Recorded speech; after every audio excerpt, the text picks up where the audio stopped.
Oi pessoal, me chamo Paulo Thiago, sou professor de Direito Penal e Direito Processual Penal na Unisuma. Aproveitando agora a proximidade do Carnaval, achei que seria interessante a gente trazer algumas ideias para vocês sobre o popular assédio, durante as festividades. Então, o que eu tenho para falar com vocês assim, é algo bem, um pouco até chato, mas é interessante falar, né?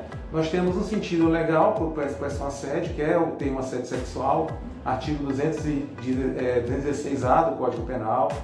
E quando a gente fala em assédio sexual no Código Penal, ele tem uma utilização muito fechada, muito restrita às relações em que há uma superioridade entre aquele que constrange no sentido de envergonhar, no sentido de causar incômodo a uma pessoa para fins de obtenção de ato sexual. Ou seja, a pessoa vai se valer do cargo, da função, desde que ele tenha uma relação de superioridade por conta dessa situação que ele ocupa, né? Então, o que se discute muito é se, por exemplo, existiria uma relação entre professor e aluno, mas é mais verificável quando você tem, por exemplo, um diretor em relação ao funcionário, um coordenador em relação a um colega que esteja no cargo inferior. Então, essas são as hipóteses em que a gente realmente utiliza para fins penais o termo assédio sexual.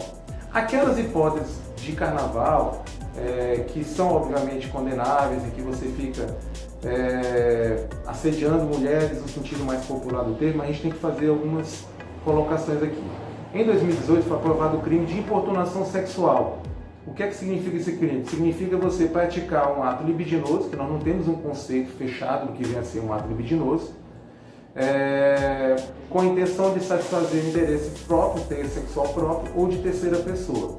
Então vamos imaginar que você está num ônibus lotado, você homem, costuma acontecer, nós chamamos aqueles episódios de ejaculação, você homem se aproveita que o ônibus está lotado para tocar a mulher, para fazer qualquer tipo de ato libidinoso nesse sentido contra a vontade dela.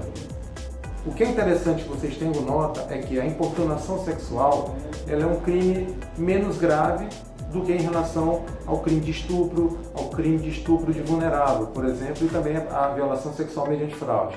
Então, nós vamos falar em importunação sexual sempre que não envolver, por exemplo, uma criminalidade mais grave, um caso praticado com violência ou grave ameaça. Então, se você está na situação de bloquinho e alguém tentar lhe roubar um beijo, ou lhe fazer algum tipo de toque que você realmente não tenha dado o mínimo de consentimento, o ideal, tente andar sempre com pessoas da sua confiança, ou seja, para que sirvam também de testemunhas.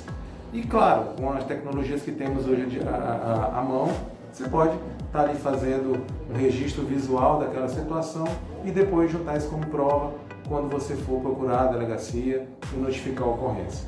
Enfim, espero que tenham todas e todos um bom carnaval e que a gente não tenha que ficar falando de nenhum tipo de situação inconveniente durante as festividades.